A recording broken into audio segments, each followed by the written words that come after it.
seorang tokoh yang luar biasa yang menjadi tokoh kontroversial sampai saat ini ya. Kita ingin tahu siapa sebenarnya beliau ini, Syekhul Islam Ibn Taimiyah rahimahullahu taala. Yang jelas beliau lahir pada tahun 661 dan wafat pada tahun 728 ya. Rahimahullahu taala. Beliau namanya adalah Ahmad bin Abdul Halim bin Abdissalam ya, dan seterusnya sampai pada bin Abdullah ibn Taimiyah al-Harrani. Jadi namanya Ahmad bin Abdul Halim ibn Taimiyah.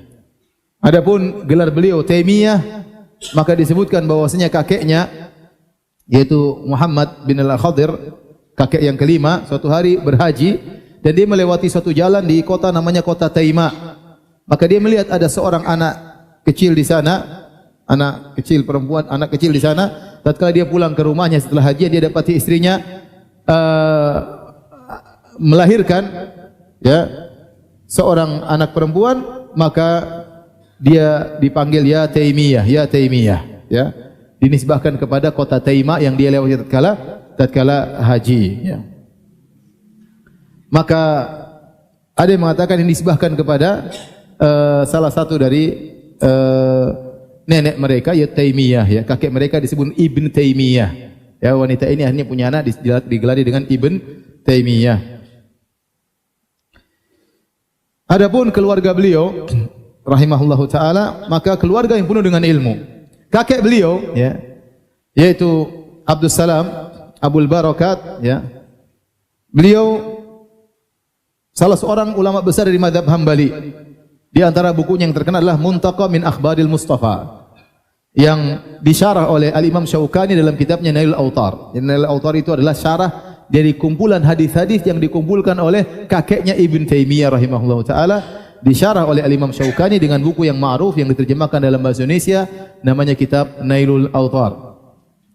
Demikian juga bapak beliau Abdul Halim ya, setelah kakek Ibn Taimiyah meninggal, maka dia pun yang mengajar, melakukan program ajar mengajar ya dari ulama mazhab Hambali. Baru kemudian Syekhul Islam Ibn Taimiyah rahimahullahu taala. Adapun Ibn Taimiyah rahimahullahu taala ya, maka guru beliau sangat banyak. Di antaranya bapak beliau, dan disebutkan bahwasanya guru beliau lebih dari 200 guru. Lebih dari 200 apa? Guru. Yaitu beliau belajar luar biasa, guru ini sampai lebih dari 200 guru. Adapun murid-murid beliau, maka sangat banyak yang terkenal. Di antara murid-murid beliau adalah Al-Hafiz Yusuf bin Abdurrahman Al-Mizzi. Al-Mizzi ini adalah ahli hadis, penulis kitab Tahdhibul Kamal. Tahdhibul Kamal. Kemudian disusun kembali oleh Ibnu Hajar Al-Asqalani dalam Tahdhibut Tahdhib. Kemudian Tahdhibut Tahdhib diringkas lagi oleh Ibnu Hajar dalam Takribut Tahdhib.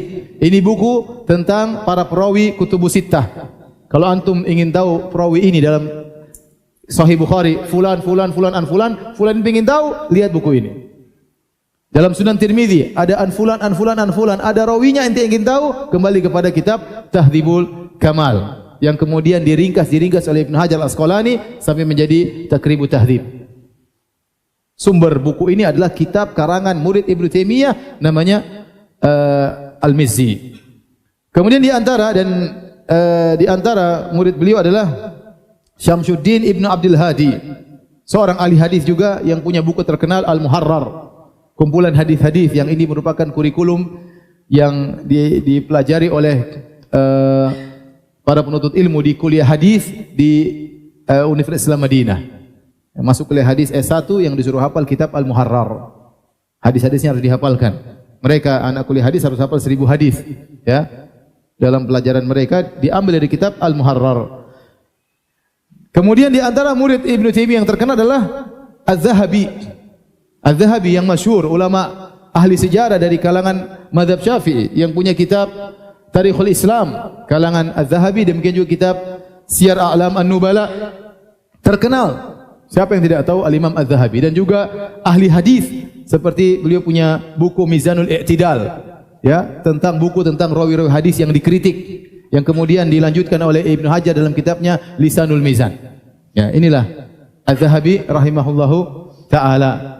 Demikian juga dalam kitab misalnya kitabnya Abu Abdillah Al-Hakim ya, Mustadrak, yang dia berusaha mengumpulkan hadis-hadis yang sahih di luar dari Sahih Bukhari, Sahih Muslim. Kumpulkanlah beliau dalam buku namanya Al-Mustadrak, terkadang diberi komentar oleh Adz-Dzahabi, benar, dikritiki ya. Itu Al-Imam Adz-Dzahabi rahimahullahu taala. Kemudian dan dia bermadzhab Syafi'i. Di antara murid Syekhul Islam Ibnu Taimiyah adalah Ibnu Qayyim Al-Jauziyah. Ibnu Qayyim Al-Jauziyah ma'ruf, bukunya sangat banyak dari mazhab Hambali. Kemudian Ibnu Muflih yang punya kitab Al-Furu' dan Al-Adab Asy-Syar'iyyah yang juga dari mazhab Hambali. Dan di antara murid beliau yang sangat terkenal adalah Ibnu Katsir rahimahullahu taala dari mazhab Syafi'i yang punya tafsir Ibnu Katsir dan punya buku sejarah Al-Bidayah wan Nihayah yang sangat tebal ya. Ini di antara murid-murid Syekhul Islam Ibnu Taimiyah. Kalau ada yang bertanya, Ibnu Taimiyah mazhabnya apa? Jadi kita lihat sejarahnya, kakeknya Hambali, bapaknya apa? Hambali. Maka Ibnu Taimiyah rahimahullahu taala pada dasarnya bermadzhab Hambali. Pada dasarnya bermadzhab Hambali. Namun setelah itu beliau tidak lagi bermadzhab dengan madzhab tersendiri. Beliau berfatwa dengan ijtihad beliau, tidak terikat pada madzhab tertentu. Oleh karenanya